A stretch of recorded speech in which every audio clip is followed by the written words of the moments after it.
Hello friends, welcome to my channel. तो जो आज मैं आपको जानकारी देने वाला हूँ उस टॉपिक का नाम है मलेरिया। यानी मैं इस वीडियो में बताऊँगा कि मलेरिया कैसे होता है, इसके क्या कारण हैं, मलेरिया से कैसे बचें और इसके लक्षण क्या हैं। यदि आपको मलेरिया हो गया है तो इसके क्या लक्षण हैं। तो सबसे पहले हम बात करते हैं कि मलेरिया है क्या, यानी ये कैसे होता है। मलेरिया एक संक्रमित मादा एनाफिलीज मच्छर के काटने से होता है। जब ये मच्छर किसी व्यक्ति को काटता है तो मलेरिया परजीवी जो मच्छर के अंदर होता है वो हमारे ब्लड में आ जाता है। इसके बाद क्या है, परजीवी है वो रक्त कोशिकाओं में प्रवेश करता है, यानी हमारी जो ब्लड आर्टरी और वेंस होती है उसमें प्रवेश करता है, जिससे वो म्यूटेशन करता है, यानी 1 से 2 होते हैं, 2 से 3 होते हैं, जिससे क्या है मलेरिया के लक्षण उत्पन्न होते हैं। अब हम बात करते हैं कि मलेरिया के कारण क्या है। कारण की बात करें तो मलेरिया का सबसे पहला कारण है मच्छर का काटना, यानी मादा एनाफिलीज मच्छर है जिसके काटने से मलेरिया परजीवी होता है, वो हमारे ब्लड के अंदर एंटर करता है जिससे मलेरिया हो जाता है। दूसरा है मच्छरों का प्रजनन, यानी गंदे पानी और अस्वस्थ वातावरण में मच्छरों का प्रजनन होता है।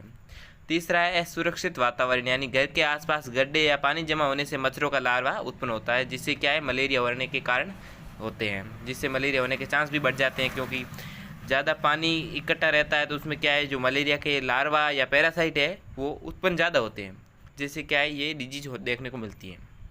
अब हम बात करें कि मलेरिया से बचने के लिए हम क्या क्या उपाय कर सकते हैं कि जिससे हम बच सकते हैं, यानी हमें मलेरिया ना हो। पहला है मच्छरों से बचाव, यानी ऑलमोस्ट हमें देख के लगभग यही चलना है कि मच्छरों से हमें कैसे बचाव करें, यानी मच्छरों से बच गए तो हमें मलेरिया नहीं होगा। तो पहला है मच्छरों से बचाव। मच्छर के काटने से बचने के लिए पूरा कपड़े पहने और मच्छरदानी का उपयोग करें, यानी रात में सोते समय हमें मच्छरदानी का उपयोग करना चाहिए। दूसरा है मच्छर नियंत्रण, यानी घर के आसपास गड्ढे में पानी जमा नहीं होने दें जिससे मच्छरों का लार्वा उत्पन्न नहीं हो। तीसरा है मच्छर भगाने वाली दवाई, यानी मच्छर भगाने वाली कोईल होती है और जैसे ओडोमास ट्यूब आती है उसे लगाकर सोना चाहिए, जिससे क्या है मच्छर नहीं खाएंगे और मलेरिया नहीं होगा। और चौथा है घर की सफाई, यानी घर और आसपास के क्षेत्र साफ रखें, जिससे क्या है कि मच्छर कम होंगे और मच्छर कम होंगे तो हमें मलेरिया देखने को कम मिलेगा। तीसरी है जागरूकता, जैसे कि आपको लोगों को जागरूक करना है कि मलेरिया कैसे हो सकता है, मलेरिया के लक्षण क्या है और हम किस प्रकार से मलेरिया डिजीज से बच सकते हैं। आप अलग अलग एड से लोगों को बता सकते हो, गाँव में कैंप रख कर बता सकते हो कि इस तरीके से मलेरिया होता है, हम इस तरीके से हमें बचना है, इस तरीके से हम बच सकते हैं।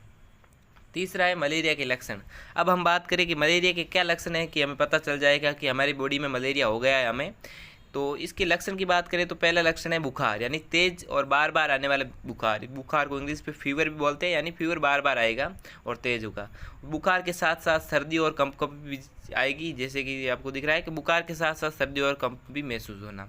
चौथा है पसीना, यानी बुखार यदि एक बार आ गया और उस बुखार के बाद में क्या है आपको पसीना देखने को मिलेगा, जैसे कि बॉडी है उसमें पसीना देखने को मिलेगा। यानी बुखार जैसे ही हमें पूरा हो गया या ख़त्म हो गया उसके बाद में बॉडी में क्या है पसीना आएगा, यानी बुखार के टाइम कंपी होगी और सर्दी लगेगी, और जैसे ही हमें बुखार ठीक हो गया उसके बाद में पसीना देखने को मिलेगा। चौथा है सर्दी या तेज हेडेक।